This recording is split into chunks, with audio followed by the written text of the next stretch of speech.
आप देख रहे हैं आदिनाथ टीवी चैनल, अनादि से अनंत की धर्म यात्रा।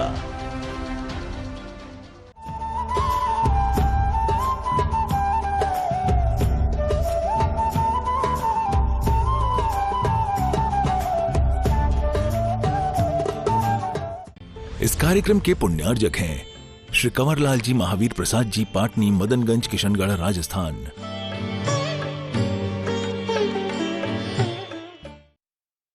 संस्कार को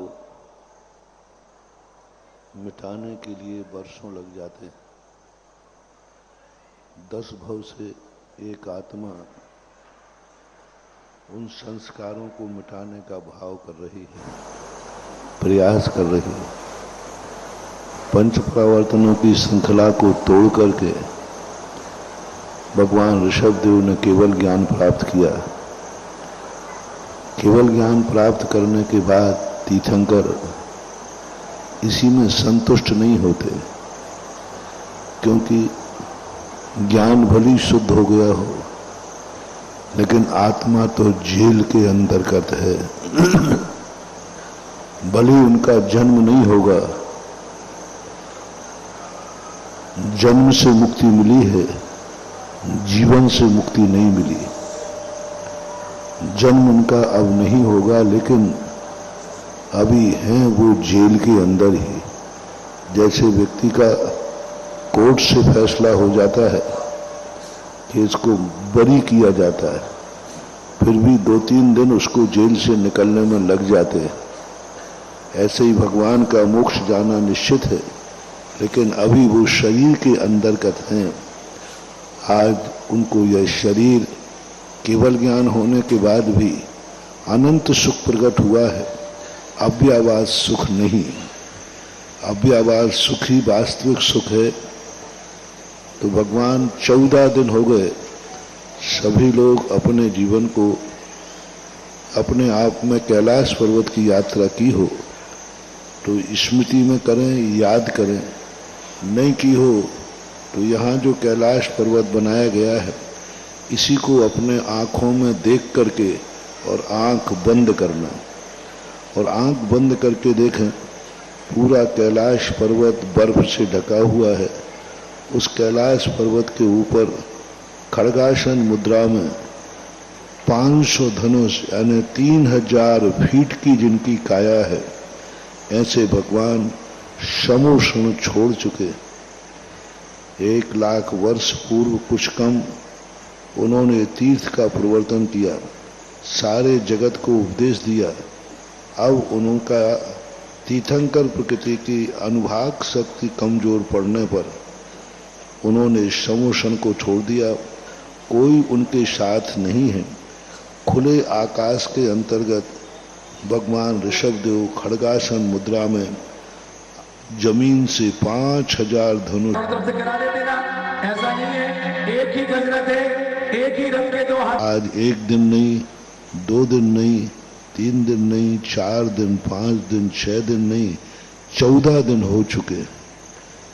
विचार करें, तीर्थंकर जैसी आत्मा को, अरहंत जैसे स्वरूप को, अनंत शक्ति जिनको प्रकट हो चुकी है, उनको मन वचन काय की प्रवृत्ति, मन वचन काय के योग को रोकने के लिए 14 दिन लगे।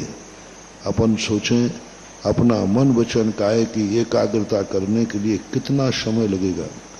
तीर्थंकर अनंत शक्ति है, सर्वज्ञ हो गए, केवल ज्ञानी हो गए, लेकिन फिर भी उनके मन वचन काय की चंचलता नहीं रुक रही है। मन वचन काय का जो योग है वो प्रवर्तमान हो रहा है। अनादिकाल का संस्कारित यह मन वचन काय की प्रवृत्ति 14 दिन तक निरंतर यह आत्मा समोषण छोड़ करके योग निरोध काल कहलाता है। सबसे बड़ा काल आदिनाथ भगवान का जो है, बहुत 14 दिन बहुत होते। 14 दिन तक के लिए योग निरोध करने के लिए जब पूरा 14वें दिन का जब समय आता है, 14वें दिन, क्योंकि तीर्थंकर कुछ करते नहीं है, सब कुछ होता है, सहज रूप में होता है, क्योंकि उनकी अभी 14 दिन आयु शेष है। और जब तक आयु शेष है उन्हें 13वें गुण स्थान में ही अपना समय व्यतीत करना है। लेकिन जब अंतर्मुहूर्त आयु शेष बचती है तब भगवान अपने आप में सबसे पहले बादर काय योग को नष्ट करते हैं, यानी तीव्र चंचलता थी वो खत्म करते हैं। काय योग, मनोयोग और वचन योग, इन तीनों की बादरता को खत्म करके और सूक्ष्म वचन योग को नष्ट करते हैं, सूक्ष्म मनोयोग को नष्ट करते हैं।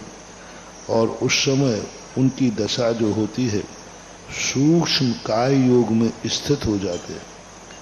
जैसे ही सूक्ष्म काय योग में स्थित होते हैं, अब शरीर नाम कर्म का उदय, औदारिक शरीर नाम कर्म और कार्मण काय योग, कार्मण शरीर, तेजस शरीर, ये 3 शरीर नाम कर्म का अभी तक उदय चल रहा था।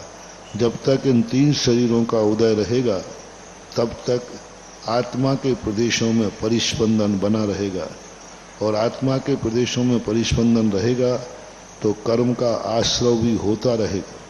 कर्म के आश्रव होता रहेगा तो कभी मोक्ष मिलने वाला नहीं। अतः कर्मों का जो आश्रव का जो कारण है, उस कारण को रोकने के लिए भगवान सूक्ष्म काय योग में स्थित हो गए।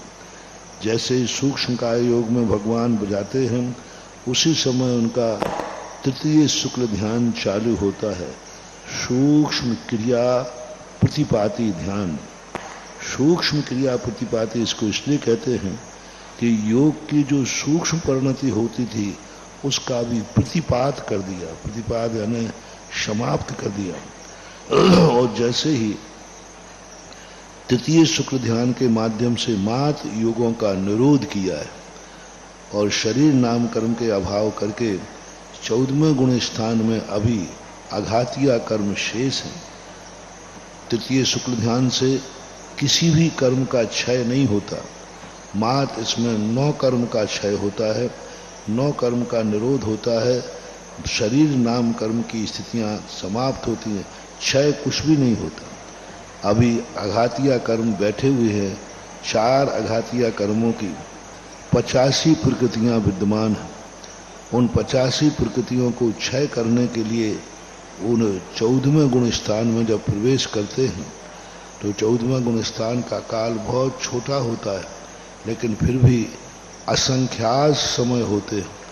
उन असंख्यात समयों में भगवान सहज रूप से प्रवेश करके चतुर्थ शुक्ल ध्यान का ध्यान करते हैं।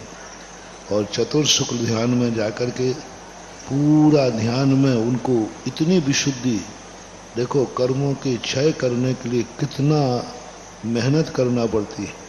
आघातिया कर्मों को अपन छोटा मानते हैं, लेकिन केवली भगवान को भी असंख्यात समय लगे तब कहीं जाकर के आघातिया कर्मों का क्षय हो पाता। उनको चतुर्थ शुक्ल ध्यान एक अंतर मुहूर्त का होता है। एक अंतर मुहूर्त में असंख्यात समय तक भगवान मात उनकी विशुद्धि बढ़ाते रहे, मात उनकी शक्ति बढ़ती रही, लेकिन कर्मों का क्षय नहीं कर पाए। और कर्मों के क्षय के लिए उनको अंतिम समय में जाकर के 2 भाग करना पड़े। प्रथम भाग के शुक्ल ध्यान के 14वें गुण स्थान के दूसरे समय के एक समय पहले 72 प्रकृतियों का क्षय करता है जीव, और बाद में अंतिम समय में 13 प्रकृतियों का क्षय करता है। और इसके लिए भी उन्हें ध्यान करना पड़ता है।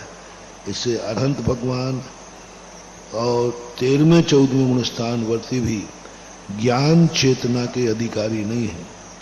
लोग चौथे गुण स्थान में ज्ञान चेतना मानते हैं, ये इनकी बहुत बड़ी भूल है। साक्षात अनंत भगवान भी ज्ञान चेतना के अधिकारी नहीं है। पाणदमधिकंताणम नानम विंदंती जे जीवा, जब तक प्राणों से अतिक्रांत नहीं होंगे तब तक उस ज्ञान चेतना का अनुभव नहीं कर सकते। वास्तविक रूप से परम संवर, परम निर्जरा और परम गुप्तियां 14वें गुण स्थान में ही प्रकट होती हैं। जहाँ मन वचन काय के योगों का अभाव हो जाता है और पूर्ण गुप्ती वहाँ प्रकट हो जाती। वह जो गुप्ती हैं नियम से साक्षात सिद्धत्व का कारण बनती है। आज भगवान 14वें गुण स्थान में प्रवेश करके परम गुप्ती को धारण करेंगे। शंबर होगा, आश्रय नहीं होगा, निर्जरा होगी, बंद नहीं होगा। वास्तविक रूप से यथाख्यात चारित्र की परम दशा, जैसे ही वह 14वें गुण स्थान के अंतिम समय में प्रवेश करेंगे, उस समय 18,000 शील के जो व्रत हैं वे पूर्णता को प्राप्त होकर भगवान शैलेशीकरण की संज्ञा प्राप्त करेंगे। भगवान को शैलेशी यानी 18,000 शील व्रत जो हैं वे 14वें गुण स्थान के अंतिम समय में लागू होते हैं, जब अघातिया कर्म जो हैं क्षय को प्राप्त हो जाते हैं। अघातिया कर्म जब तक आत्मा में लगे हुए हैं, द्रव्य दृष्टि से वह अशुद्ध हैं और उन्हें जो अशुद्धि का आनंद आता है, ज्ञान की अपेक्षा अनंत सुखी है, लेकिन अनुभव की अपेक्षा तो अभी उनको शुद्ध तत्व का अनुभव नहीं हो पा रहा है, क्योंकि अभी घातिया कर्म, भली उन्होंने नए कर्मों को बंद करना छोड़ दिया है, लेकिन पुराने कर्मों का बंद है। जैसे कोई चोरी करना बंद कर दे, लेकिन चोरी का माल घर में पाया जाए तब भी वह अपराधी की कोटि में आता है। लोग कहें साहब मैंने चोरी का कार्य करना छोड़ दिया, लेकिन घर में यदि चोरी का माल पाया गया तो भी अपराध माना जाता है, उसे भी सजा मिलती है। 14वें गुण स्थान में अरहंत भगवान नए कर्मों के आश्रय तो नहीं कर रहे, नए कर्मों की चोरी तो नहीं कर रहे, लेकिन पुराने जो अनादिकाल से उन्होंने चोरी की थी, कर्म बंद किया था, वे कर्म वर्णाएं अभी विद्यमान हैं। अतः 14वें गुण स्थान में भी तीर्थंकर अपराधी की कोटि में आते हैं। अपराध वही नहीं है जो मात्र आश्रव कर्मों का बंद करता है। अपराधी वह भी है जिसने अतीत में कर्मों को बंद करके अभी आत्मा के स्टोर में रखे हुए हैं। 85 कर्म अर्थात घातिया कर्म भगवान ने अभी भी उनकी आत्मा में है, तो कर्म सिद्धांत कहता है कि अभी भी अरहंत भगवान अपराधी हैं, क्योंकि पूर्व में किए हुए अपराधों का माल कर्म अभी उनकी आत्मा की गोदाम में विद्यमान है। इसलिए पंच महाव्रत पूर्ण अचौर्य व्रत भी अभी भगवान का नहीं पल रहा है। पूर्ण अचौर्य व्रत नहीं पाल पा रहा है, क्योंकि अभी उनके ऊपर चोरी का आरोप है, क्योंकि उनके पास चोरी का माल पाया गया। इसलिए अचौर्य व्रत की पूर्णता जो है 14वें गुण स्थान में भी पूर्ण नहीं हो पाती। अचौर्य व्रत जब तक वो उन 85 प्रकृतियों का क्षय नहीं करेंगे, तब तक उनके लिए किसी भी रूप में, किसी भी स्थिति में परम शुद्ध स्वरूप नहीं कह सकते। अभी असिद्धत्व नाम का औदैहिक भाव बैठा हुआ है, और औदैहिक भाव जब तक बैठा रहता है, सिद्धांत ग्रंथों के अनुसार वह अपराध की कोटि में आता है। और अरहंत भगवान 14वें गुण स्थान में भी जो औदैहिक भाव 21 औदैहिक भाव कहे हैं, उसमें असिद्धत्व नाम का औदैहिक भाव उनके विद्यमान है। यानी औदैहिक भाव का अर्थ है कर्म के उदय की अनुभूति होना। औदैहिक भाव आत्मा की अनुभूति नहीं, कर्म के उदय का जो अनुभव कर रहे हैं। ऐसे 14वें गुण स्थानवर्ती अरहंत परमेष्ठी जो हैं, यह अभी भी कर्मों का अनुभव कर रहे हैं, 9 कर्मों का अनुभव कर रहे हैं। उन्हें परम शुद्ध आत्मा है ही नहीं, तो शुद्ध स्वरूप का अनुभव क्या करें। ज्ञान की अपेक्षा वो शुद्ध हुए हैं, द्रव्य की अपेक्षा अभी उनको अशुद्धि का अनुभव हो रहा है। जैसे कोई व्यक्ति नीरस भोजन करता है, तो ज्ञान की अपेक्षा से तो वह वीतरागी है, ज्ञान की अपेक्षा से वो इष्ट अनिष्ट नहीं करेगा, हर्ष प्रसाद नहीं करेगा। लेकिन जब अनुभव से पूछा जाएगा तो जिह्वा तो यही कहेगी ये भोजन रस विहीन है। ठीक है, राग द्वेष नहीं करेगा क्योंकि वीतरागी है, लेकिन रस विहीन है, ये तो उसकी परिणति चलती ही रहती है।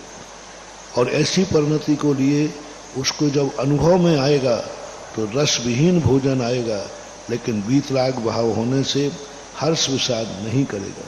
इसी प्रकार अरहंत भगवान 14वें गुण स्थान में अशुद्धि का अनुभव कर रहे हैं, आत्मा कर्मों के साथ लिप्त है उसका अनुभव कर रहे हैं।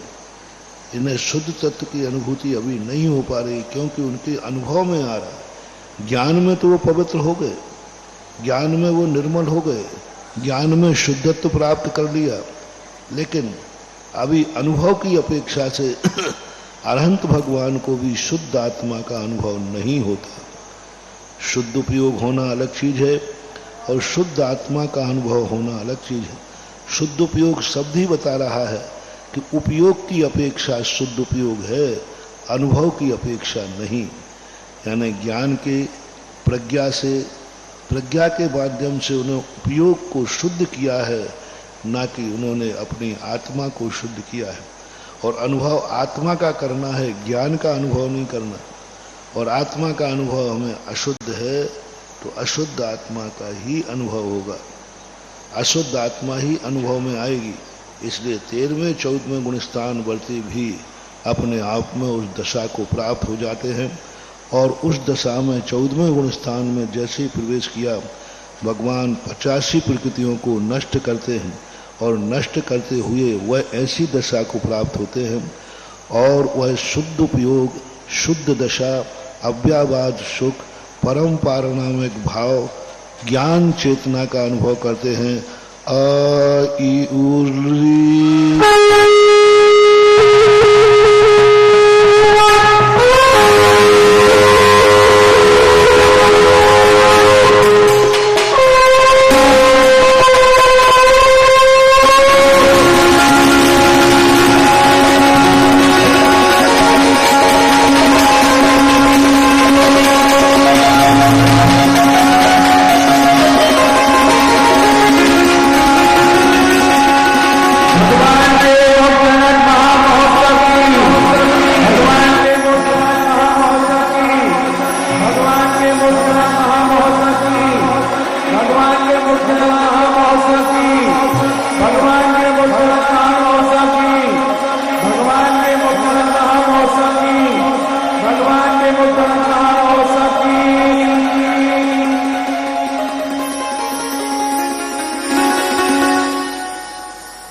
ईमानदारी से बताना, महाराज श्री ने आपको ध्यान मुद्रा में ढाला है।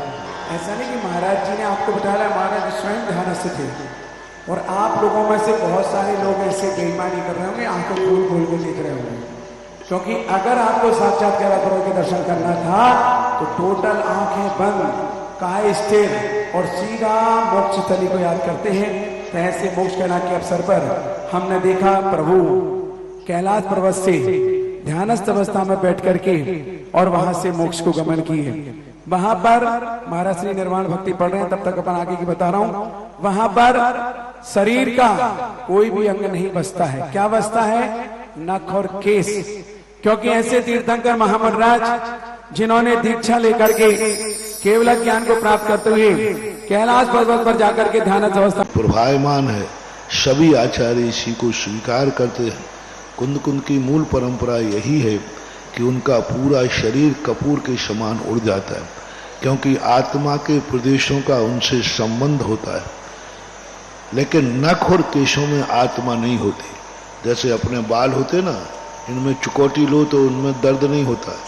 नाखून भी जो रहता है, अंदर जो नाखून है वो तो चमड़ी है, बाहर जो नाखून रहता है इसमें आत्मा के प्रदेश नहीं होते। और जहां आत्मा के प्रदेश नहीं होते वो नख केश कपूर के समान नहीं उड़ते हैं। अतः परम औदारिक शरीर की विशेषता है कि वो कपूर के समान उड़ गया। पूरा शरीर 3000 फुट ऊंचा और लाखों करोड़ों वर्षों से जिस शरीर का निर्माण किया, एक क्षण में वो कपूर के समान उड़ गया। 5000 धनुष ऊपर था, 30,000 फुट 500 धनुष ऊंचा रहता है। तो इस प्रकार से इनका, और जब नख और केस बचते हैं, देखो तीर्थंकर को हमने बताया था, ये तीर्थंकर शुरू से पावन रहे, इनके जन्म से ही माँ को 45 दिन का सूतक नहीं लगा, परिवार को नहीं लगा, इनको खुद नहीं लगा, तभी तो कैलाश पर्वत पर अभिषेक हुआ। आज एक आत्मा ऐसी है, कोई भी दुनिया का आदमी मरता है तो घर को जन्मता है तब घर को अशुद्ध करता है, मरता है तब घर को अशुद्ध करता है, जन्मता है तब परिवार को सुआ लगा देता है, मरता है तो परिवार को सूतक लगा के जाता है। लेकिन तीर्थंकर एक ऐसी आत्मा है, इनके मरण का सूतक नहीं लगता, इनके निर्माण का कोई सूतक नहीं लगता।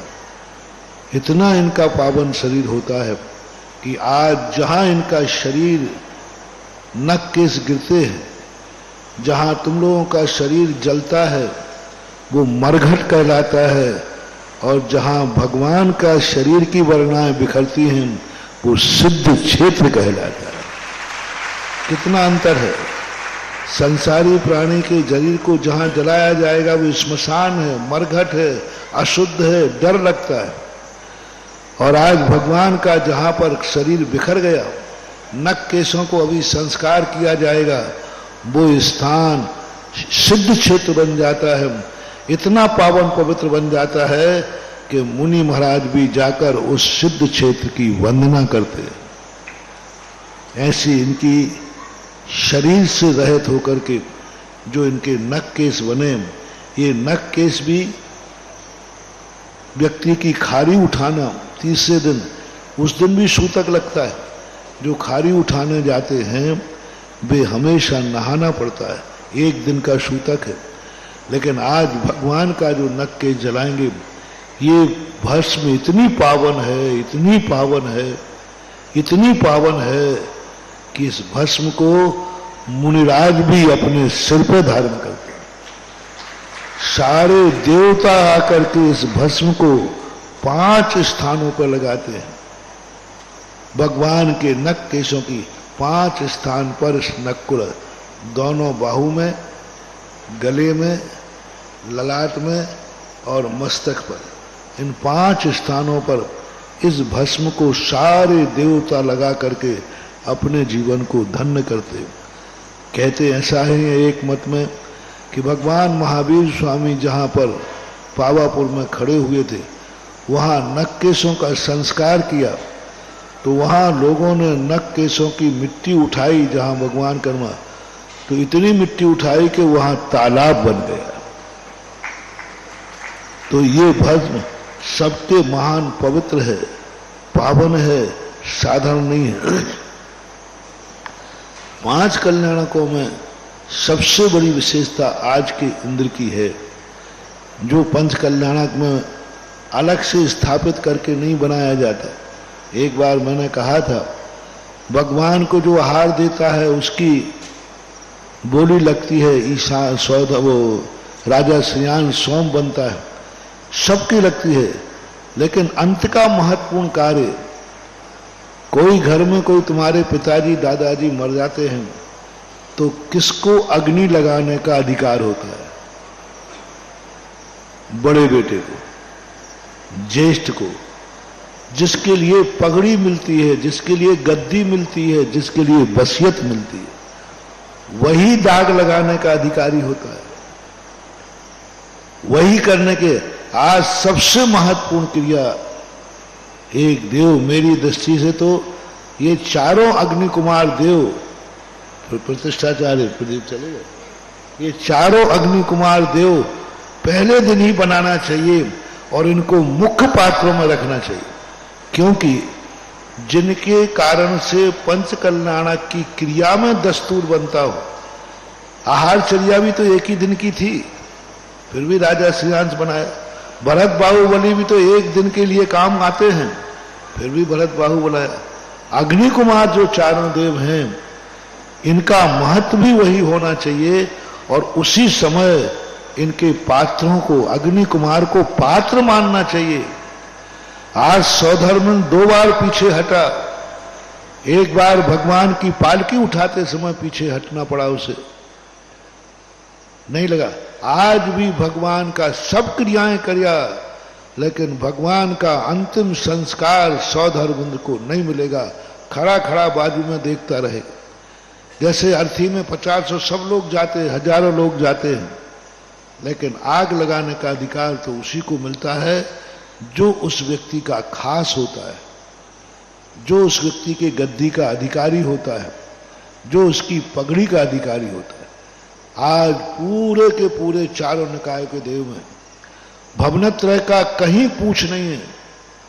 व्यंतर, भवनवासी और ज्योतिष, इनकी पूरे पंच कल्याणकों में कहीं भी इनको पूछा नहीं गया, कहीं भी इनका कोई दस्तूर नहीं है। आए सो आए, नहीं आए सो नहीं आए, समोषण इनकी मर्जी, कोई इनका काम नहीं है।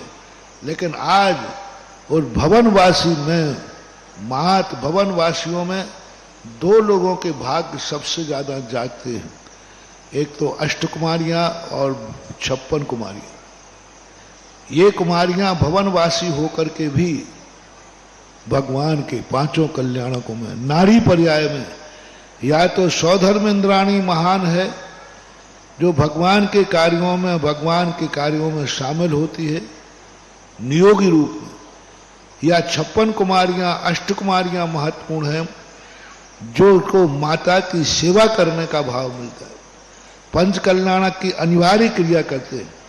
और पुरुषों में, मात भवनवासियों में अग्नि कुमार देव धन्य होते हैं, जिनके लिए सौधर्मेंद्र कहता है, हे अग्नि कुमार देवो, आज तुम्हारा धन्य है, तीर्थंकर का अंतिम अग्नि संस्कार करने का सौभाग्य तुम्हें ही मिला है। तो वे व्यक्ति महान धन्य होते हैं जो अग्नि कुमार देव बनकर के भगवान के नख और केशों का करते हैं। यदि इसको प्रारंभ में ही बना दिया जाए 4 इंद्र, तो इसकी लोगों को मूल्य पता चलेगा। वे अग्नि कुमार देव पात्र बनकर ऊपर बैठेंगे और अंत में जाकर के संस्कार करेंगे। कोई बात नहीं, परंपरा नहीं होने से प्रायः इनको पात्र के रूप में नहीं लेते हैं। अब आज अपन नया पात्र बनाते हैं। आज के दिन कौन महान व्यक्ति है? वे 4 जो भगवान को, इससे अशुद्धि नहीं होगी, शुद्ध होगी। मैं भी, तुम भस्म बना के लाओगे तो मैं भी माथे से लगाऊंगा, मैं भी सिर पे धारण करूंगा। ये भगवान को स्पर्श करने वाले नख केश हैं, ये तो पवित्र हैं ही, इनकी राख भी पवित्र है। और ये नख केशों की राख नकारात्मक स्थिति को दूर करती है। अपने जीवन में, आपके घरों में कहीं भी यदि नख और केशों की राख रखी हुई है, कभी कोई व्यंतर, भूत, पलीट, ऊपरी बाधा ये राख प्रवेश नहीं करने देती। सारे भूत पलीट मरघट में भली आएंगे, लेकिन सिद्ध क्षेत्र पे आकर के वो नहीं कर सकते। तो ये राख सभी लोगों को अपने माथे से लगाना चाहिए। अपने घर में जाकर रख सकते हैं, लेकिन मात उसके लिए रखने का अर्थ है नहीं कि हमेशा रखे रहो। नकारात्मक यदि तुम्हारे भाव हैं कि इस हमारे घर में कोई नकारात्मक ऊर्जा है, किसी व्यक्ति को डिप्रेशन है, नकारात्मक स्थिति है, जो नकारात्मक सोचते हैं। कई लोग क्या करते हैं, इनकी आदत होती है, उनको अच्छाइयाँ नहीं दिखती हैं, बुराइयाँ ही दिखती हैं। पूरा पंच कल्याणक में अच्छाई नहीं दिखेंगे, कोई गड़बड़ हो, यहाँ ये हो रहा है। कोई लोगों को और कुछ नहीं दिखता। मान लो जो ब्रह्मचारी जी बोल रहा है, प्रतिष्ठाचार्य, पूरा अच्छा नहीं दिखेगा, ब्रह्मचारी ये क्यों बोलते हैं। महाराज जी का पूरा प्रवचन हो जाएगा, उनको अच्छा नहीं लगा, महाराज जी ने ये क्यों बोला। तो कुछ लोगों का नकारात्मक सोच होता है, वो ये नहीं सोचते हैं कि कितना अच्छा कार्य हुआ। तो जिनकी नकारात्मक सोच होती है, वे थोड़ा इस भस्म को माथे पे मनले में बाम जैसा, तो थोड़ी अकल आ जाएगी। हाँ, थोड़ी सकारात्मक सोच हो जाएगी, थोड़ा गुणग्राही हो जाओगे, थोड़ा लगेगा कि हम अच्छाइयाँ देख रहे हैं। कई लोग बुराइयाँ देखते हैं और बुराइयाँ करते हैं, उनके लिए ये नकारात्मक सोच वालों के लिए बहुत अच्छी भस्म होती है। व्यवस्था, जब यहाँ की व्यवस्था बनाई जाए तब आप लोग इस राग को ले लेना। राग बहुत सारी बनाई जाती है। देखो शास्त्रों में ये आया है, बंधु पावन भस्म को, बंधु पावन भस्म को, इस भस्म की वंदना की जाती है। कर्म भस्म करतार, कर्मों को भस्म करने वाली है। अंग लगे पावन करे धर्म बड़े अधिकार। अंग लगे यानी अंग यानी शरीर, जब शरीर में ये लग जाती है तो सारी गंदगी, सारी बीमारियां, सारी की सारी स्थितियां दूर भाग जाती हैं और शरीर को, मन को, वचन को पवित्र कर देते हैं। ऐसे प्रमुख बात अंत मता सुगता, अंत जिनको दिया जाता है सब उसी के हाथ में आ जाता है। आज कौन महान आत्मा है जो 4 अग्नि कुमार देव, अगली बार से अपन ध्यान रखेंगे, शुरू में बनाने का प्रयास करेंगे। अभी तुरंत बना ले। बनाना तो आपके ही सामने है, चलिएगा, क्योंकि पात्र भी ऐसे नहीं बनते, प्रतिष्ठाचारी पूरी ताकत लगा दे नहीं बनते। अगर महाराज जी नहीं होते तो ये पात्र बनते क्या? नहीं बनते, क्योंकि जिस मंच पर जो संत विराजित होते हैं उनके पुण्य के उदय से, उनके भाग्य से और उनके आशीर्वाद से सारे भक्त बनते हैं। तो चलिएगा, आपने अपने बाप दादाओं के बहुत संस्कार किए होंगे, रिश्तेदारों के संस्कार भी किए होंगे, लेकिन ये अग्नि कुमार देव में जिसको बसियत बोलना चाहिए, आदिनाथ के नाम की बसियत उनको मिलती है, उनके माथे पर पगड़ी बनती है, जो अग्नि कुमार देव बनकर के संस्कार करते हैं। तो प्रथम अग्नि कुमार देव कौन बनेगा? बोली शुरू करता हूं 11,111 से। एक भक्त महाराज जी कैसे थे जो शिविर के हमारे बहुत बड़े निर्देशक थे, भीकम जी पाटनी। ऐसा कोई पंचांग नहीं होता था महाराज जी का जहां पर जाकर के वो अग्नि कुमार देव ना बने हो। पेंशन आती थी, पेंशन, लेकिन पेंशन जोड़ते थे और महाराज जी के चरणों में पहुंच जाते थे। और अग्नि कुमार देव मेरे ख्याल से कम से कम 25-50 अग्नि कुमार देव बने होंगे। कहां जा रहे हो तुम लोग? अभी जो मेन काम है हुआ ही नहीं, तुम बीच में से उठने की बहुत गंदी आदत होती है पुरुषों की, महिलाओं की। हाँ जाना है तुम्हें, तो दुनिया से बहुत बड़ा काम है। चलिएगा, पहला अग्नि कुमार देव कौन बनेगा? 21,021 रुपया, 21,121। जब तक संत मंच पर बैठते हैं दुनिया की दौलत छोड़ देना, लेकिन संतों के बैठे बैठे हम ये क्रिया को छोड़ के जा रहे हैं, तो दुनिया में इससे बड़ा दुर्भाग्यशाली कोई नहीं हो सकता है, क्योंकि ये क्रिया भी हमें अपनी आंखों से देखना चाहिए। 21,021 रुपया एक। पहला अग्नि कुमार देव। 2, आपको विशेष वेशभूषा पहननी होगी, आपके मुकुट से अग्नि प्रज्वलित होगी, जमीन पर बैठ करके क्रिया नहीं होगी और इस वेशभूषा में नहीं होगी। 31,031, 31,131। दूसरों की 31, 51,051। पहला अग्नि कुमार देव। 51,051 दो, 51,051 सवा दो। बहुत कमाया, बहुत कमाओगे, लेकिन जीवन में अग्नि कुमार देव बनने के अवसर नहीं पाओगे। किसके संस्कार करने जा रहे हो? एक अदृश्य प्रमाण मैंने बनाया है जो तुम्हें नहीं दिखेगा, इंद्रों को नहीं दिखेगा, मात्र अग्नि कुमार देव को दिखेगा। 3 परिक्रमा लगाएगा कैलाश पर्वत की और फिर तलेटी में जाकर के नकेशों का विसर्जन करेंगे। 51,051, 1, 2, सवा 2, 2.5, पौने 3 और समय का में 2। कुछ करके चलो, कुछ ठहर के चलो, जीवन का कौन ठिकाना है।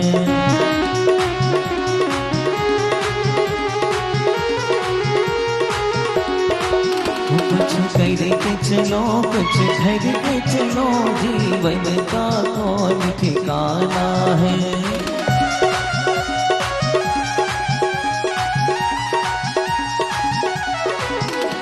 करोड़ों की प्रॉपर्टी का बंटवारा कर सकते हो, लेकिन जो अग्नि कुमार देव में 4 दिशाओं से, पूर्व, दक्षिण, पश्चिम, उत्तर, 4 दिशाओं से 4 अग्नि कुमार देव आते हैं। 4 अग्नि कुमार नकेशों को उठाते हैं, कुंड में विसर्जित करते हैं। देखना जब ये 4 अग्नि कुमार देव यहाँ बैठेंगे, लेकिन वहां देवियां नहीं आती, ओनली देव आते हैं। 51,051, 1, क्योंकि महिलाएं कभी संस्कार करने कहीं मरकटशाला नहीं जाती, जाती क्या रिश्तेदारों में, कहीं नहीं जाती। ऐसे ही यहाँ पर अग्नि कुमार देव आते हैं, ओनली सिंगल अग्नि कुमार देव होते हैं। 51,051, 1, 51,051 2, सवा 2, 2.5, पौने 3 और समय का में 2। 100-200 नहीं बनाना, मात्र 4 बनना है। और कभी कभी ये होता है कि ट्यूबलाइट हमारी टिमटिमाती है और लास्ट वाला और महंगा जाता है, इसलिए हमें समय बचाना है। मैं 1 मिनट का समय दूंगा और 51,000 के 4 नाम दे दो फटाफट। एक नाम तो इनका हो गया, नाम बोलो। प्रशांत, सामने वालों का नाम बोलो, समय बचाता हूं। दूसरा अग्नि कुमार देव, श्रीमान रमेश चंद जी, नीरज कुमार जी, मेरू कुमार जी, समस्त भरसूला वाले परिवार। 1-2 नाम कह रहे हो, 2 नाम भरसूला वालों के हो गए श्रीमान। 2 नाम और रह गए जिनको देना हो। जीवन में इससे बड़ा सौभाग्य नहीं मिलेगा, क्योंकि विशेष वेशभूषा पहन के निकल आओ तुम तो फटाफट, समय नहीं है। तीसरा नाम भी आ गया, चौथा अंतिम रह गया। चौथा अंतिम रह गया, एक और अग्नि कुमार देव लास्ट, इसके अलावा कोई अग्नि कुमार देव नहीं। करोड़ों भी दो तो नहीं, क्योंकि 4 मतलब 4, 3 हो गए, अंतिम एक अग्नि कुमार देव और रह गया। ड्रेस पहनने किस किस को जाना है, नाम पूछ लो, फटाफट भेज दो। सामान आ जाओ, उठ के आ जाओ फटाफट। सामान लोग में से भी आ सकते हैं, आगे हो गए, 4 हो गए, पधारो, जल्दी से आ जाइए। बच्चों को छोड़ के आना, क्योंकि अग्नि कुमार देवों के साथ बच्चे नहीं होते। उसकी यह सौभाग्य श्रीमान जितेंद्र कुमार जी बजाज सिलवानी वाले भोपाल को प्राप्त हुआ है। तृतीय और खड़े भैया पिंक टी शर्ट वाले, चतुर्थ टी शर्ट वाले, वो यहीं ले लेना। चलिए महाराज श्री गजरथ के सारथी का निर्णय कर दूं जब तक ये ड्रेस पहनेंगे। देखिएगा, पुनः एक इतिहास बनने वाला है शहर का।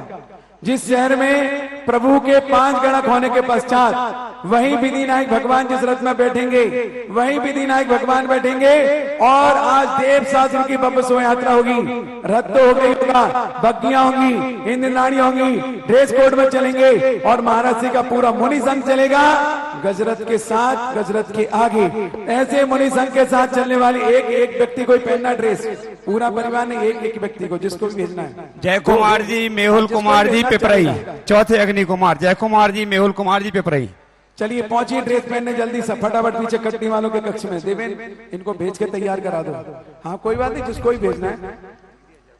चलते हैं, आज का ऐतिहासिक गजरथ होगा जो नगर के मुख्य मार्गों से मंदिर के सामने से निकलता हुआ मेन मार्केट से आएगा, जिसमें पूरा मुनि संघ होगा, पूरा इंद्र दरबार होगा, पूरे मनुष्य होंगे, पुरुष होंगे, महिला होंगे। लेकिन कंडीशन एक होगी, कोई भी महिलाएं पुरुष जूते चप्पल पहन करके नहीं चलेंगी। अगर तुमने जैन कुल में जन्म लिया है तो तुम्हें अपने मम्मी पापा की कसम है, दादा दादी की कसम है, जिस यात्रा में देवशास्त्र देखो गुरु के चप्पल पहने, पावड़ी पहने, क्या वो पहने का लकड़ी की, कुछ नहीं पहने। जब देवशास्त्र हमारे बिहार कर रहे हैं और जो जूते चप्पल पहन के नजर आ गया, मेरा सबसे बड़ा दुश्मन होगा, मैं उसको रथ से बाहर कर दूंगा। किसी को भी जूते चप्पल पहन के नहीं चलना, किसी के मुख में गुटखा नहीं, पान नहीं, तंबाकू नहीं, पान पराग नहीं, और तो और सौंप भी नहीं होनी चाहिए। क्योंकि आज की ऐतिहासिक यात्रा पाषाण से परमात्मा बनाने के बाद की है। इसमें कोई भी किसी प्रकार से, और जिनके पैर नाजुक हैं उनसे प्रार्थना है कि यही पंडाल में बैठना, माला फेरना, गजरथ में जाने की आपको कोई जरूरत नहीं है। जो असत के बीमार है वो यहाँ बैठेंगे, और अगर सक हो तुम्हारे पैर सुरक्षित हैं, तुम अगर गजरथ में नहीं गए तो बेटा एक दिन ऐसा आएगा तुम पैदल चलने लायक भी नहीं बचोगे। अगर हमारे पैरों में जान है और पैर सुरक्षित हैं, कमर सुरक्षित है, तो किसी को भी पंडाल में बैठने की जरूरत नहीं है, सबको पैदल पैदल चलना है। तुम्हारा पूरा गजरथ का रूट ही 2 किलोमीटर नहीं है, बताइए कौन से थक जाओगे। लेकिन जो इतिहास बनेगा, ड्रोन उड़ेगा, देव विमान उड़ेगा, उसमें अगर तुम्हारा छोटा सा फोटो चेहरा आ गया तो तुम जीवन धन्य कर लोगे कि मेरा जीवन धन्य हो गया, मैं गजरथ में पैदल पैदल चल के अनुशासित होकर के चल रहा था। चलिएगा तो कौन बनेगा रथ का सारथी?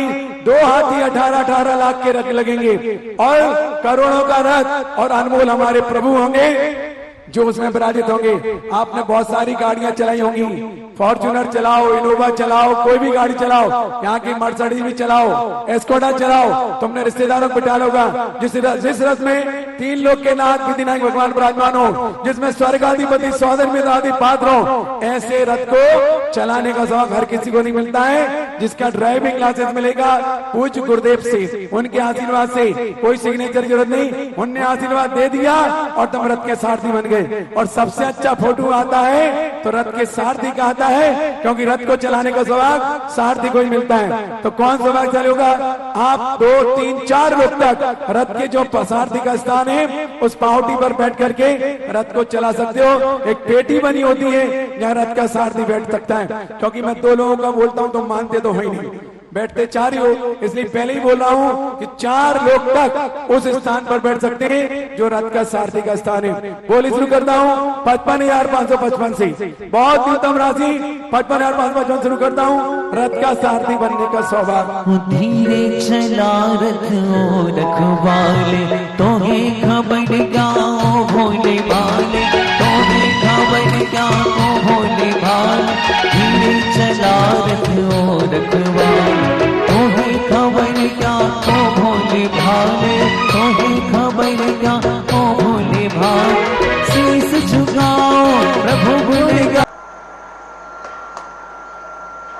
स्वलाभ होता है और एक परलाभ होता है।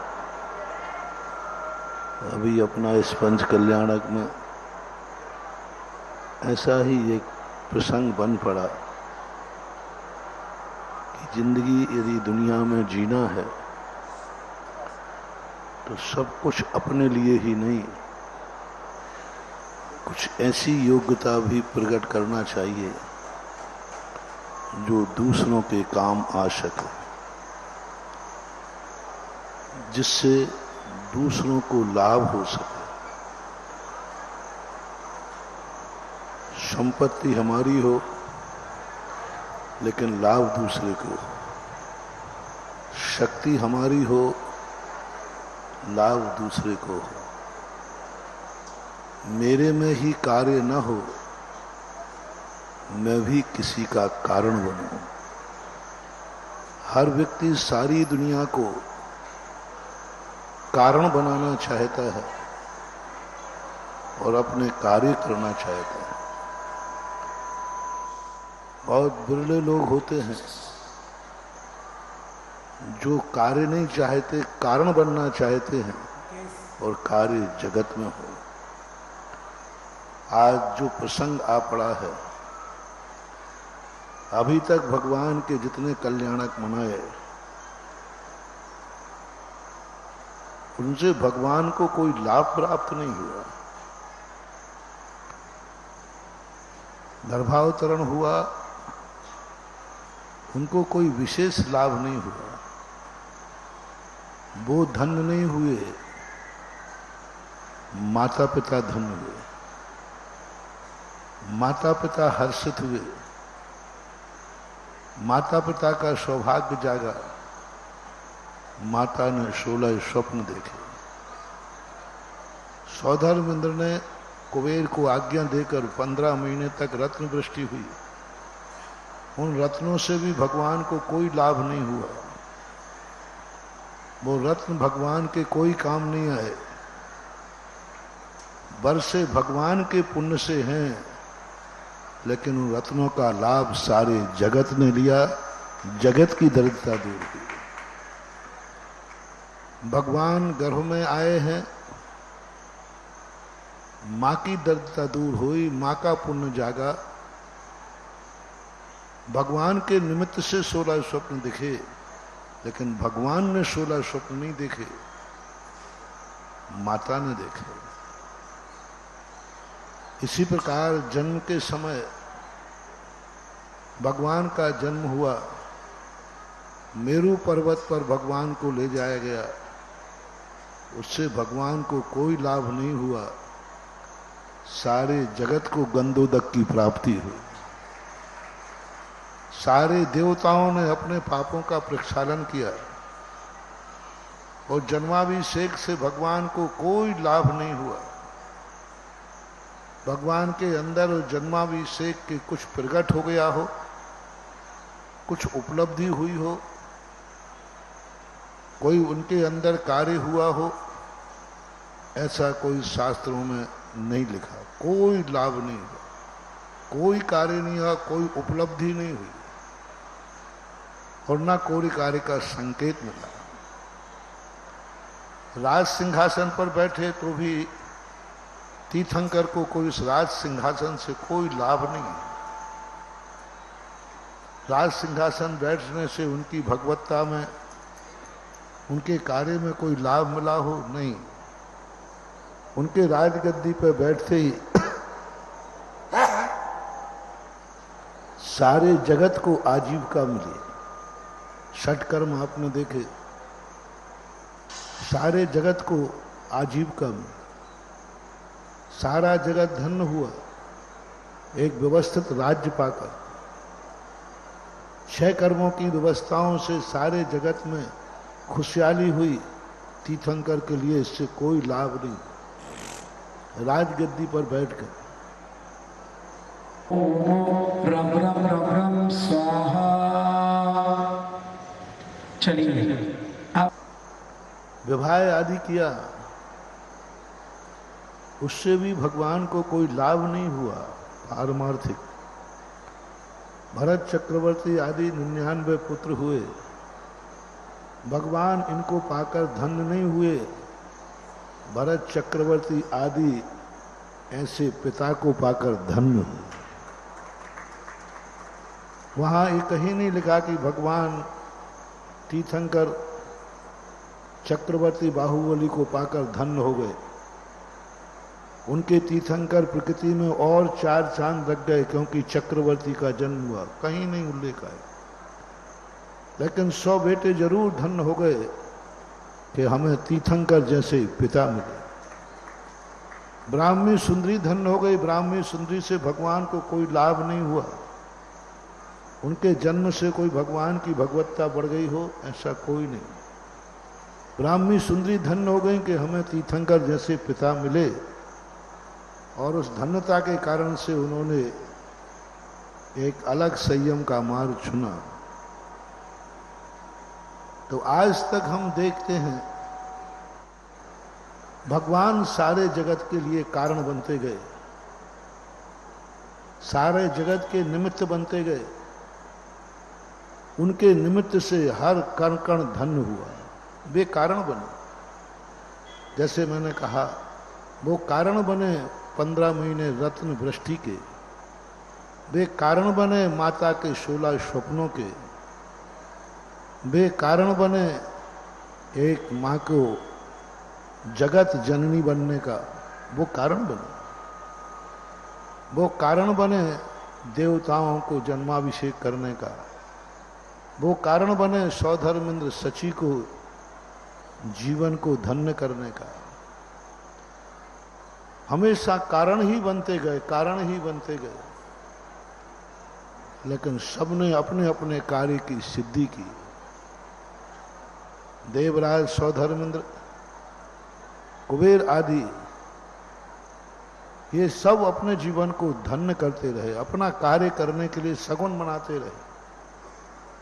लेकिन आज सौधर्मेंद्र देव पर्याय वह शक्ति खो रहा है जिस शक्ति में स्वयं को कुछ नहीं मिलना है, आज भगवान का सगुन होना है। आज जो कुछ भी होगा भगवान के लिए मिलेगा, आज उनका कार्य होगा, वह शक्ति।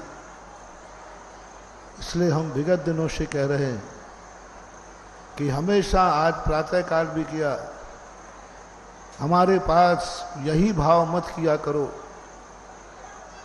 कि मेरे पास सब कुछ हो, मेरे पास सब कुछ हो। दुनिया की सर्वश्रेष्ठ वस्तुएं हैं वो मेरे पास हो। ये सोच कभी कभी हमारे लिए बहुत विकल्प का कारण बन जाता है। आज देव पर्याय सभी लोग ललचाते हैं, देव बनने का सभी भाव करते हैं, क्योंकि देव शक्तिमान होता है, ज्ञानवान होता है, सब करते हैं।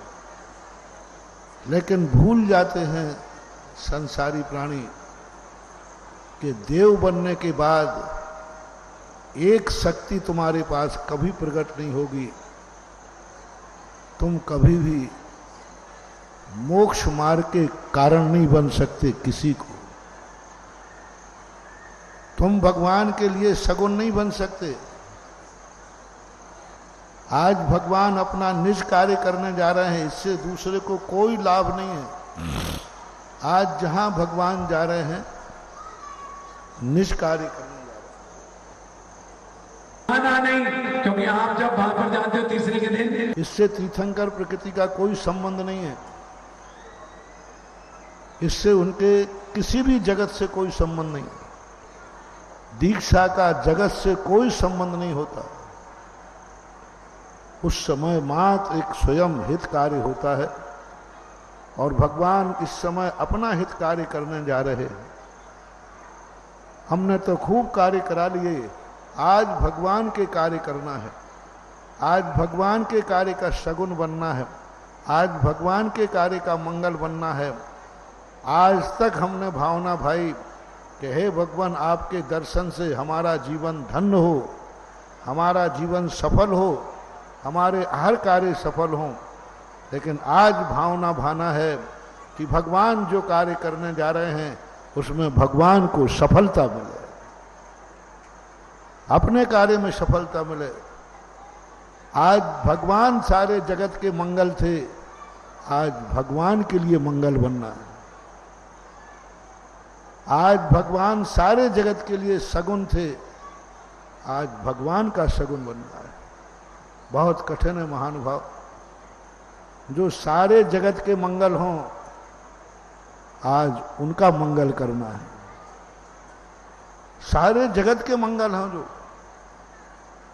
सारे जगत के लिए जो मंगल रूप हों, आज उनके लिए मंगल बनना है। सो सारे जगत के कार्यों को अच्छा करने की भावना भाते रहे 10 भाव से कि सारे जगत का कल्याण हो।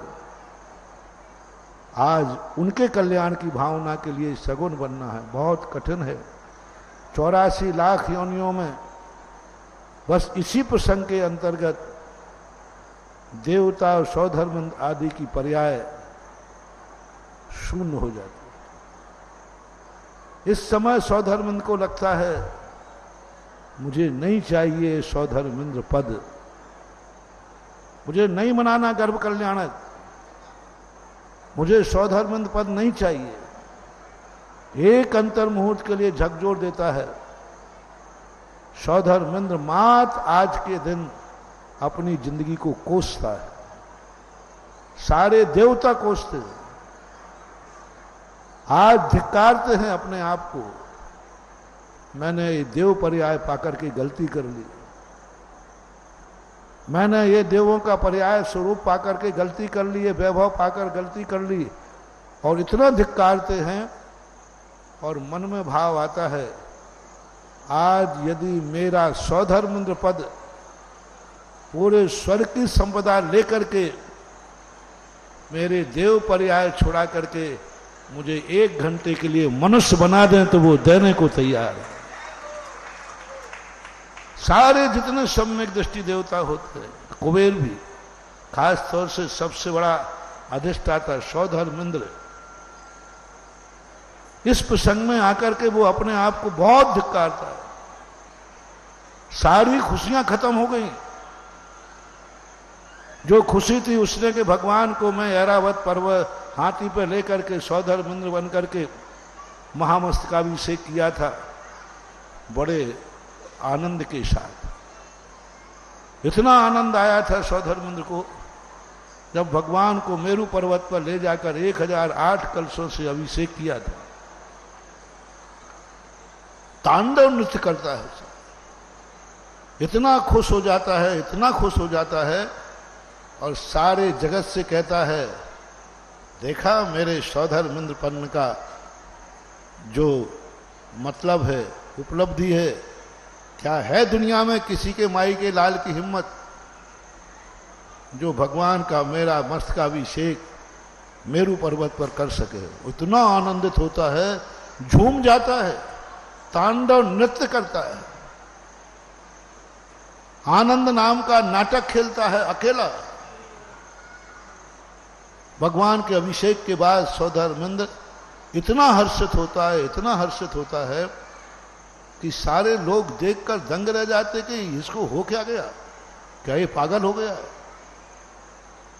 यानी आनंदारी रेख इतना होता है कि वो कुछ भी होश नहीं रखता। पूरे राज्यसभा में सौधर्मिंद्र जनता बैठी है, वो नाच रहा है, बेशुमार नाचता है। उसका नाम ही है आनंद नाम का नाटक खेलता है।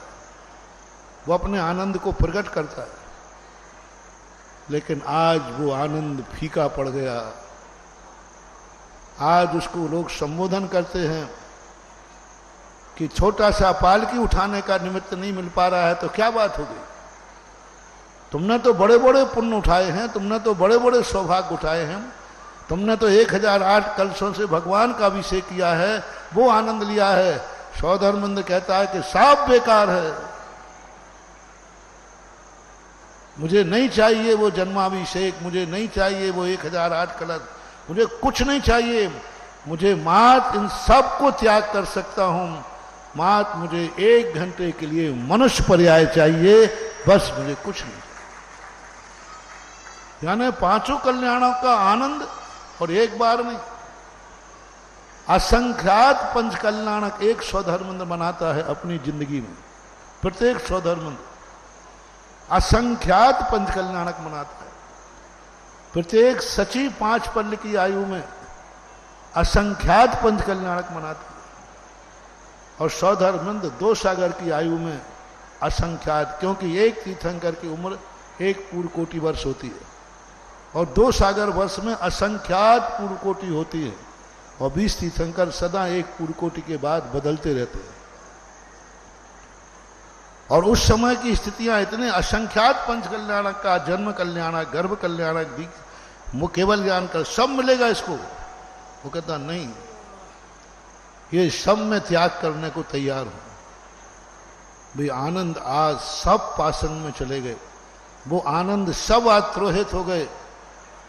आज जो उसको पीछे कर दिया गया कि आज तुम भगवान की पालकी को हाथ नहीं लगा सकते, क्योंकि तुम्हारे में लाभ उठाने की योग्यता है, दूसरे को लाभ देने की शक्ति देवताओं में नहीं होती। देवता कभी सगुण नहीं होते, कभी मांगलिक नहीं होते। देवता का कभी भी किसी भी रूप में उनकी पवित्रता, वो जन्माभिषेक करने के अधिकारी हैं, लेकिन इतने पावन नहीं हैं कि वो भगवान की पालकी को छू सके, शगुन कर सके। आप देखते हैं एक श्रावक, सामान्य श्रावक, सब तरफ से उसके अशुभ कर्मों का उदय है, फिर भी वह मुनिराज की अंजलि में आहार दे सकता है। लेकिन कोई देवता, जिन देवताओं को तुम आज स्वर्ग के देवता बनने के लिए लोग लालायत रहते हैं, स्वर्ग के देवता बनने के लिए लोग कहते हैं, और स्वर्ग के देवताओं के आप लोग पूछते हैं, कोई धरानंद के नाम से, कोई पद्मावती के नाम से, कोई देवी देवताओं के नाम से, कोई भूतों के नाम से, कोई पलितों के नाम से पूजा करते हैं। आज देखो उनकी पवित्रता देखो, उन देवताओं से ज्यादा पवित्र है श्रावक, उन देवियों से ज्यादा पवित्र है तुम्हारी मां, देवताओं से ज्यादा पवित्र है नारी जाति भारत, जो मनुष्यों की आर्यखंड की, उन देवियों से। उन देवियों के लिए देखिए, जो देवता देवी देवताओं को आप पूछते हैं, मानते हैं, जैन दर्शन के अनुसार जो यक्ष यक्षिणी शासन देवी देवता होते हैं, ये सब कुछ है, लेकिन ये वंदनी नहीं है, पूजनी नहीं है, आराधनी नहीं है। ये इतनी पावनता को प्राप्त नहीं हो सकते। आप उनकी अशुद्धि देखिए। मुनिराज समाधि ले सकते हैं, मुनिराज अंतराय कर सकते हैं, कोई देवता चौके के अंदर नहीं आ सकता।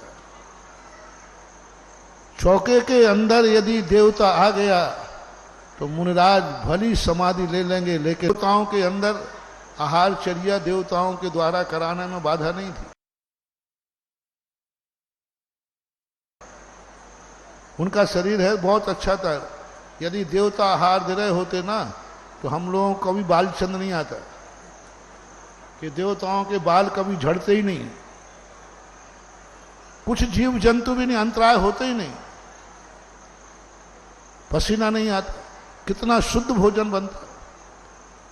लेकिन जिनेन्द्र देव ने स्पष्ट उल्लेख कर दिया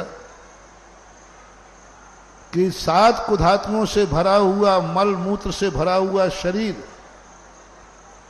आहार देते समय पसीना टपकता जा रहा है, ऐसा शरीर वाले से तुम आहार ले सकते हो, लेकिन 7 कुधात्मों से रहित देवता को चौके में नहीं आने दे सकते, वो हार नहीं दे पाते। क्यों? ये योग्यता की बात है। ये गॉड गिफ्ट मात आर्यखंड के मनुष्य को मिलती है कि जो स्वयं भी अपने कार्य करता है, कभी कभी दूसरों के लिए भी मंगल बन जाता है।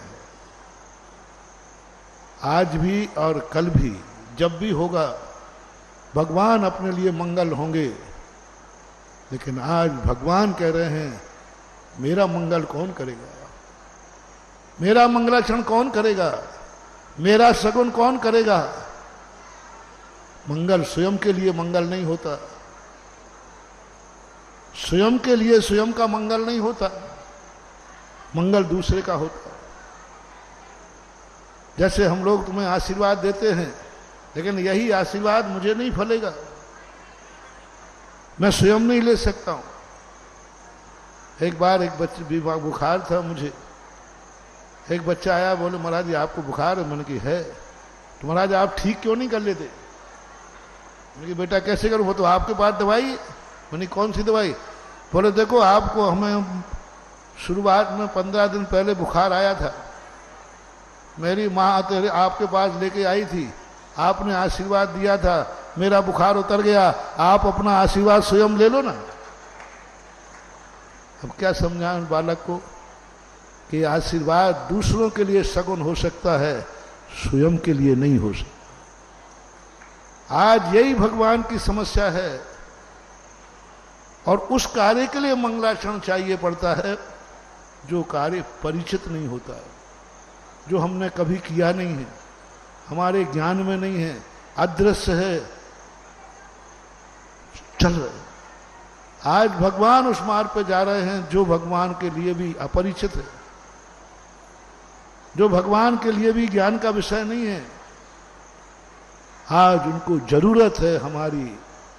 आज संसार में वो पर्याय चाहिए जो उनके लिए मंगल हो, उनके लिए मंगलाचरण कर सके। सारा संसार स्वार्थी है, अपना मंगल करता है। भगवान हमारे लिए मंगल हैं, गुरु हमारे लिए मंगल हैं, शास्त्र हमारे लिए मंगल हैं, धर्म हमारे लिए मंगल हैं।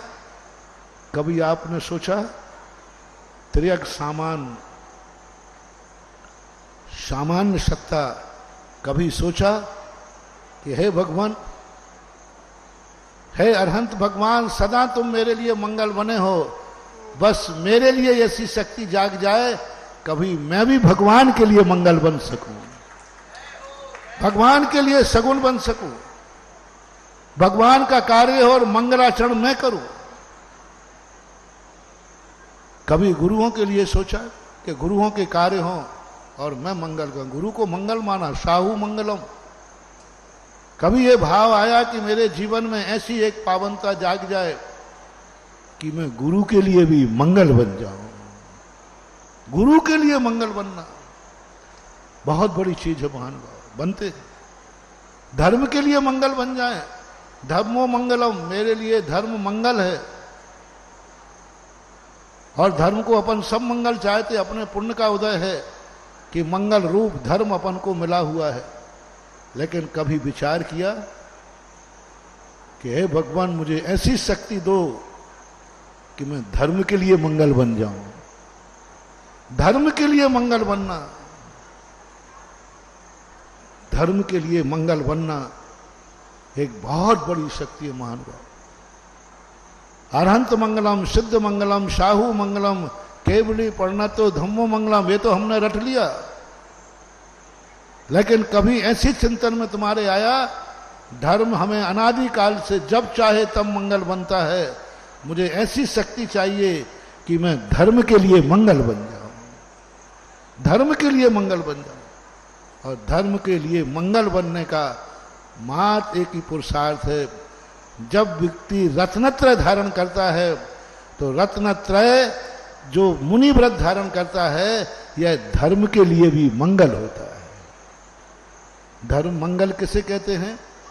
जो जिसके कार्य को आगे बढ़ाता है, जिसकी यश पताका फहराता है, सफलता दिलाता है। जब कोई मुमुक्षु मुनि व्रत धारण करता है तो धर्म हर्षित होता है, अब मेरा कार्य मिटने वाला नहीं, मेरा विघ्न आने वाला नहीं, मेरा 100 साल तक अब हमारा धर्म चलेगा, क्योंकि एक मुमुक्षु ने मुनि व्रत धारण कर लिया है। जब मुनि व्रत धारण करता है तब वह आत्मा धर्म के लिए मंगल होती है, धर्म की वृद्धि होती है, धर्म आगे बढ़ता है। आज वही प्रसंग है महानुभाव। आज भगवान को अदृश्य मार्ग पर जा रहे हैं, मोक्ष मार्ग पर जा रहे हैं, नए मार्ग पर जा रहे हैं।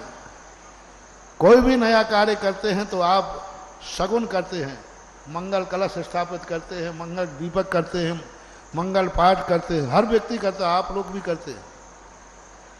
और इसलिए करते हैं मंगल को, पूज्यवर नेमी चंद महाराज ने गौमठ सार में किया कि मंगल के लिए सबको करना पड़ता है और उसका भाव होता है हमारे कार्य में सफलता प्राप्त हो, हमारा कार्य जो करने जा रहा हूं ये पूर्णता को प्राप्त हो और इसके करते समय जितने भी विघ्न आए वे दूर हो जाएं, ऐसा भाव किया जाता है, ऐसा परिणाम किया जाता है मंगल करने के लिए। इसलिए वह कार्य किया जाए। आज भगवान के मन में एक भाव है प्रकृति से कि उनका मंगल कौन करे। वो तो चल पड़े हैं लेकिन वो मंगल नहीं कर पा रहे, शगुन नहीं कर पा रहे हैं। कौन व्यक्ति आए उनके सामने, जैसे आप यात्रा पे जाते हैं तो कोई व्यक्ति आ जाए तो अब शगुन भी होता है।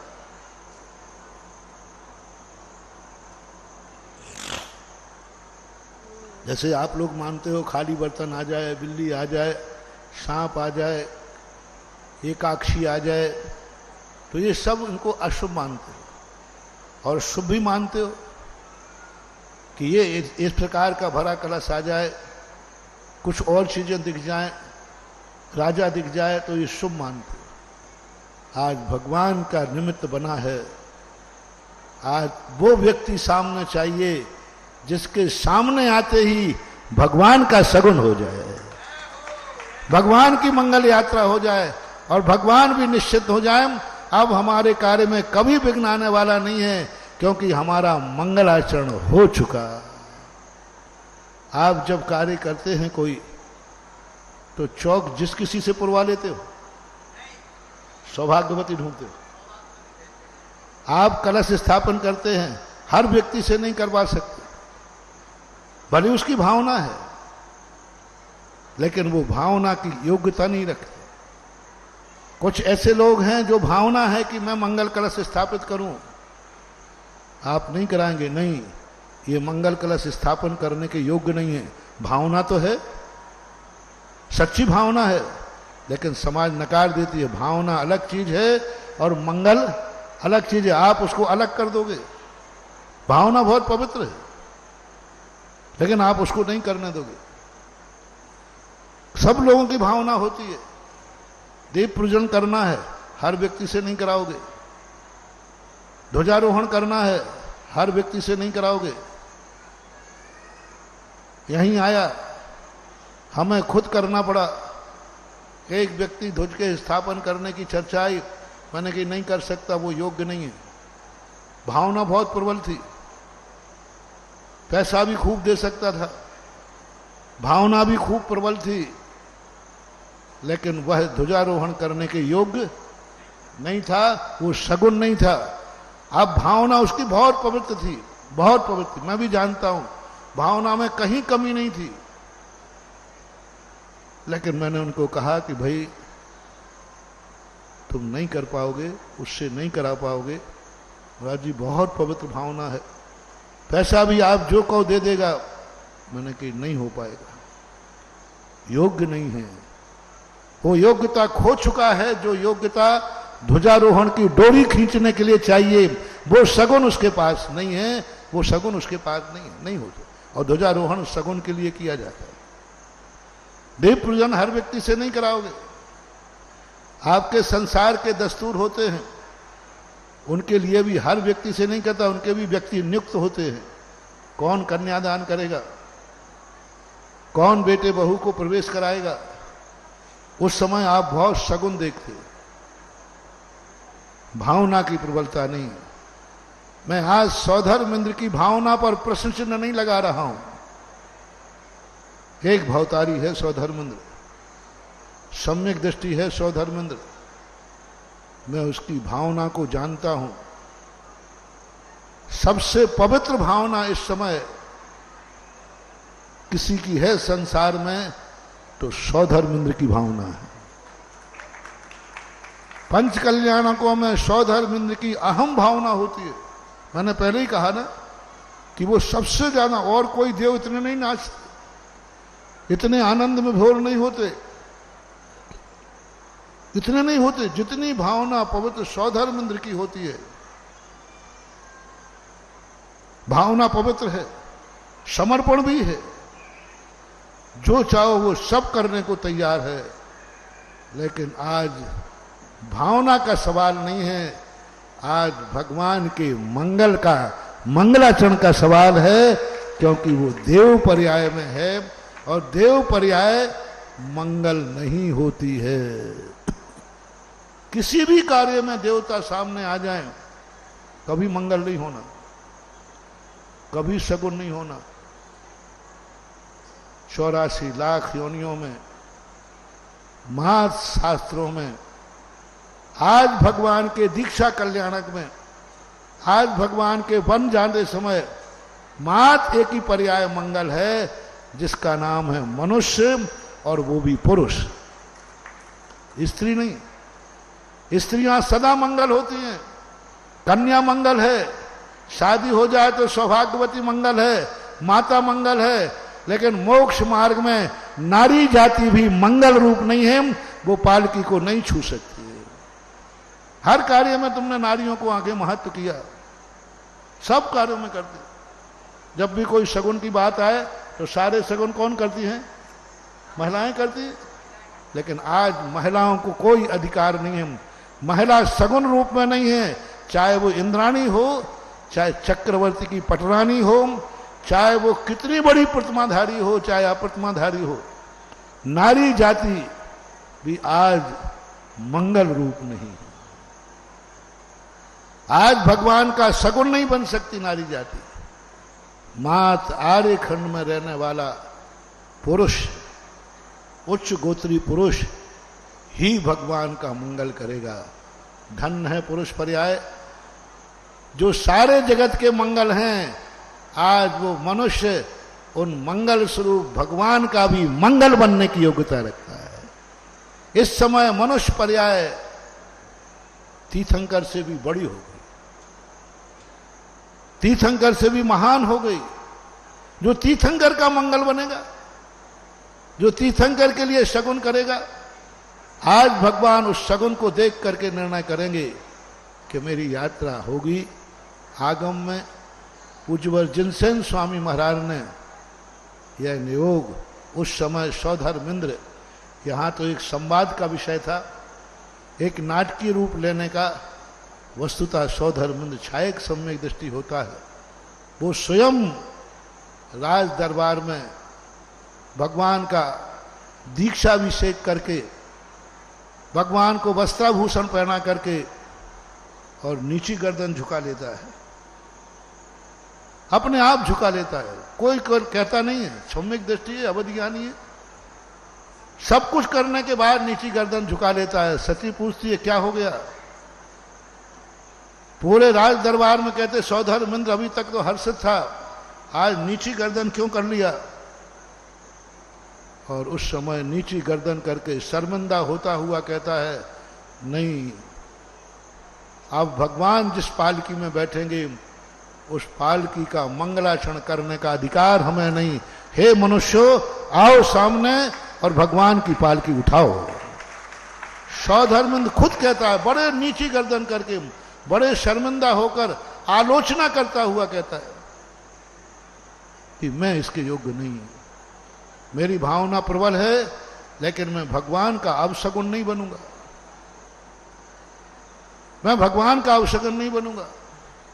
सम्यक दृष्टि की पहचान होती। एक कार्य करते समय कार्य कुछ हो रहा था, सभी लोग उस मां को बुला रहे थे, मां पीछे हट रही थी। मैंने भी कहा कि भाई मां को बुलाओ। मां कहती नहीं महाराज जी, मैं आगे नहीं आऊंगी, क्योंकि वो विधवा थी। मैं बेटे के कार्य में अब सगुन नहीं बनना चाहती हूं। मेरा बेटा दिन दूना रात चौगुना फले, मैं अभी सामने नहीं आऊंगी। देखो, कभी कभी सामने आने से भावना अच्छी नहीं मानी जाती। यदि किसी को पता चल जाए कि मेरे आने से अपशगुन होगा तो उसको सामने नहीं आना ही उसकी सही चाहत है। मैं नहीं आऊंगी साहब। और कई लोग क्या करते हैं, आप देखना, जितने अपशगुन वाले हैं सबसे ज्यादा पटर पटर करके आगे आते हैं। आप देखना, काना व्यक्ति सबसे ज्यादा आगे पटर पटर करता है, उसको लोग अपशगुन मानते ना। और जब कोई अच्छा कार्य होगा वो सबसे पहले अपनी शक्ल दिखाएगा आगे। तो अभी तो एक ही फूटी है, दूसरे भी जाएगी अब। और जो सम्यक दृष्टि काना होगा वो अपनी आंख बंद करके सबसे पीछे खड़ा होगा कि नहीं, किसी कार्य करने में मैं कर्म किए हैं कि मेरी एक आंख फूटी है, मैं दूसरों के लिए अपशगुन नहीं बनूंगा। जो मिथ्या दृष्टि होते हैं, इस प्रकार विधवा विधुर होते हैं, वे सब आगे आगे पटर पटर करते, सबसे ज्यादा आगे आते अच्छे कार्यों में। माताएं सबसे ज्यादा गड़बड़ करती हैं।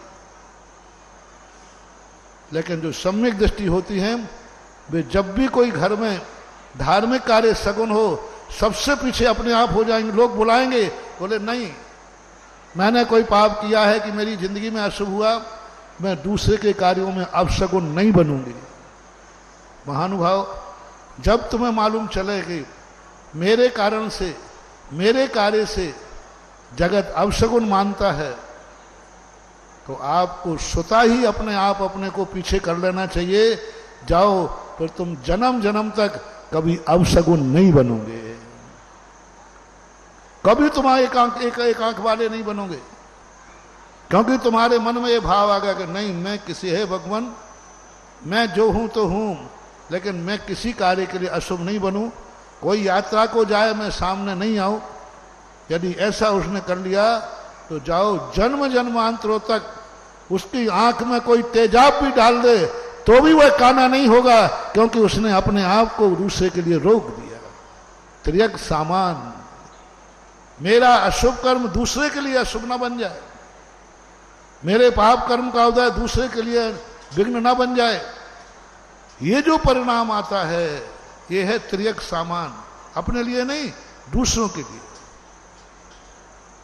आज देवराज सौधर्मेंद्र खुद सब कहते हैं, अरे देवराज आप कैसी बात कर रहे हो, आपने तो सारे पंचकर्मा किए हैं, हम आपके ही पालकी उठवाएंगे, आपको ही पालकी उठाना है। देवराज कहता है नहीं, मैं भगवान के लिए अपशगुन नहीं करूंगा, मैं सामने नहीं आऊंगा। और खुद उपदेश देता है, सारा राज दरबार उसको आगे करता है और वो पीछे जाता है। ये सम्यक दृष्टि की पहचान है।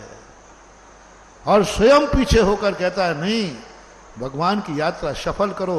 सवाल यहां भावनाओं का नहीं है, सवाल यहां पुण्य पाप का नहीं है, सवाल है आज भगवान जिस कार्य के लिए आगे जा रहे हैं, उस कार्य के लिए मात्र मनुष्य ही योग्य है। तो मनुष्य आज पालकी को हाथ लगाएगा।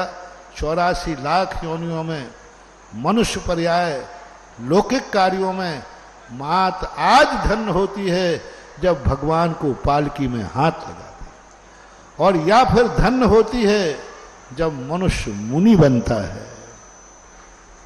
क्योंकि 84 लाख योनियों में मात एक मुनि कार्य ऐसा है जो मात मनुष्य कर सकता है, दूसरा नहीं कर सकता। दूसरा ग्रस्तों का कार्य है कि 84 लाख योनियों में मात श्रावक ग्रस्त ही आहार दे सकता है, 84 लाख योनियों में कोई नहीं।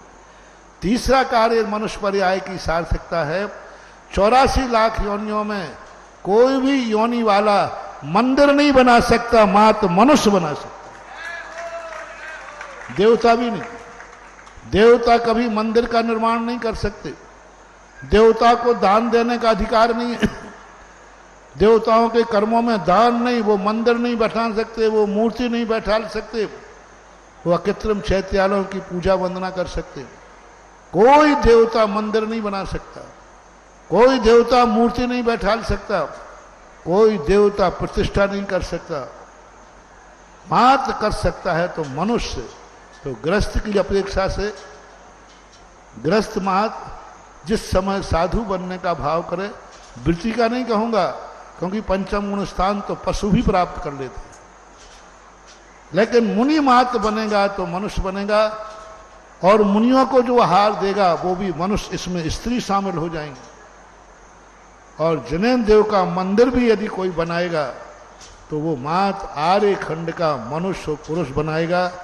और आज जो है भगवान की पालकी का सगुन करेगा तो वो मात मनुष्य करेगा और पुरुष करेगा। तो आज ये जितने भी मनुष्य हैं वो पालकी 7 कदम तक सगुन उतना ही माना जाता है जितनी अपनी छाया पड़ती है। 7 कदम का उल्लेख मिलता है। यहाँ एक प्रसंग भी रखना सगुन में, मंदिर में या गुरु के पास से जब आप निकलो तो 7 कदम तक उनको पीठ नहीं दिखाना चाहिए। मंदिर में वेदी के सामने से जब आप दर्शन करके बाहर आओ, 7 कदम तक पीठ मत दिखाना, थोड़ा तिरछे होके चलना, थोड़ा साइड में चलना। 7 कदम के बाद फिर पृष्ठ दोष नहीं माना जाता। वेदी के सामने सीधी पीठ नहीं कर लेना, 7 कदम तक आपको सीधे चलना चाहिए, थोड़ा तिर्यक होके चलना चाहिए। इसी प्रकार गुरु के सामने से ठीक है हमने दर्शन करने गए तो 7 कदम तक गुरु को पीठ नहीं दिखाना चाहिए। और 7 कदम का जो सगुन माना जाता है, आज देवता मनुष्य 7 कदम तक पालकी ले जाएंगे, उसके बाद देवता लोग सावधान रहना, फिर सौधर्मिंद अभी तो रुक गया, उसके बाद ऐसा रूप धारण करता है कि मनुष्यों के कंधों पर से पालकी छीन करके आकाश में ले जाता है। बहुत हो गया मंगल मंगल, बहुत हो गया मंगल मंगल। 7 कदम तक तो नहीं बोलेगा, क्योंकि भगवान का सवाल है। 7 कदम के बाद वो अपनी विक्रिया से पालकी को आकाश में उछाल देता है और मनुष्य देखते रह जाते हैं, और पालकी को आकाश में उछाल करके अपने कंधे पर झेलता है और मनुष्यों की तरफ देखता है, ठन ठन गोपाल, और ले जाता है। वहां मनुष्यों का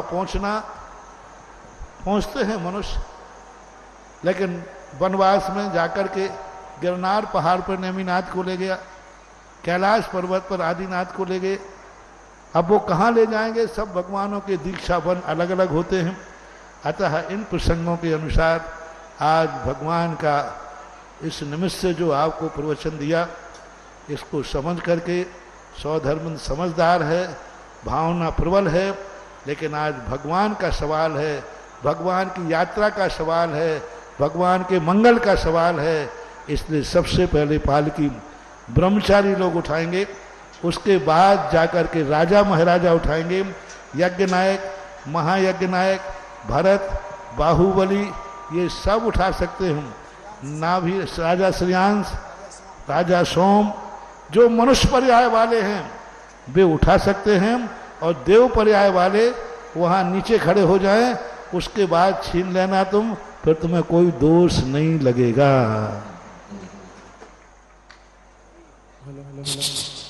ब्रह्मचारी भैया लोग उठो, सौधर्म जी आप आगे आगे हो जाना पालकी के, क्योंकि फिर आपको पालकी ले लेना है। सौधर्मेंद्र, कुबेर, ईशान, सानद, महेंद्र थोड़े आगे हो जाएंगे। मनुष्य ब्रह्मचारी भैया, फिर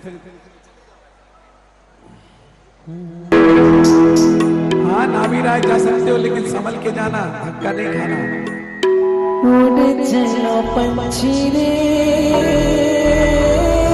सौधर्मेंद्र आगे आगे आगे आ जाओ।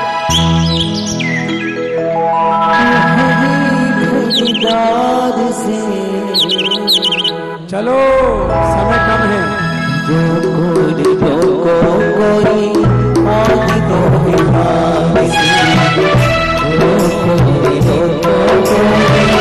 आदि तो बिहार से, उड़ चला पंछी रे,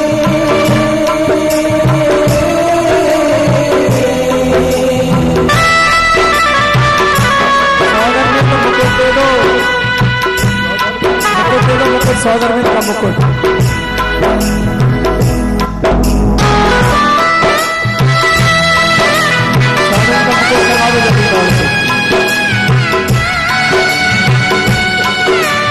चौधरी इनको मुकुट दो, मुकुट।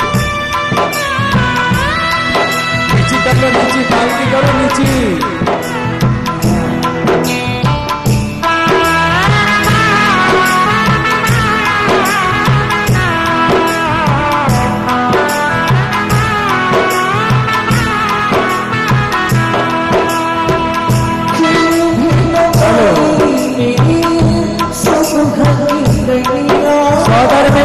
इधर आ जाओ आगे। बस बस, अब सौधर्म ले लो, राजाओं से अब तुम ले लो।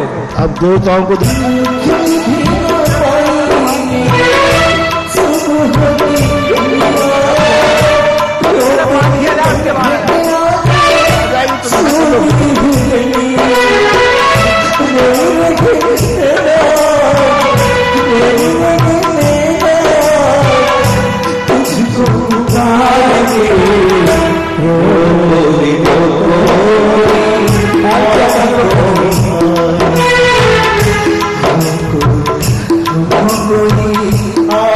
बैठ जाओ आप, बैठ जाओ।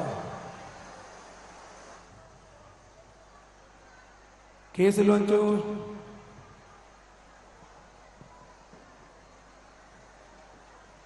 यार सर सिद्धांत प्रतिपत्ति स्थान पे देवाम प्रमाण भूषा त्रिवज्जा त्यक्ता प्रवज्जा निदान अपनी सही से देवो ओम नोते भगते सद्दा सामयिक प्रपन्न है वस्त्रा पुष्पम अपने अमिति स्वाहा।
नमः ओम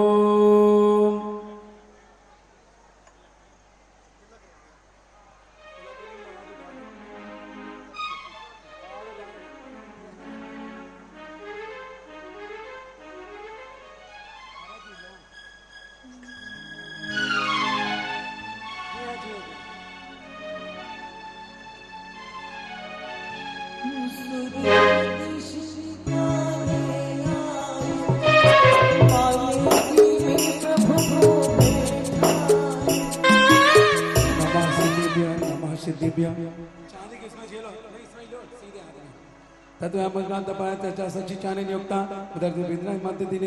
पूजयामि। ओम नमः सिद्धिभ्य ओम नमः सिद्धिभ्य ओम नमः सिद्धिभ्य नमः सिद्धिभ्य नमः सिद्धिभ्य नमः सिद्धिभ्य। सब भर लो, इसमें भर लो हाथ से। ओम ह्रीं श्रीं क्लीं हेमरमस्योजा नमः स्वाहा। ओम ह्रीं श्रीं क्लीं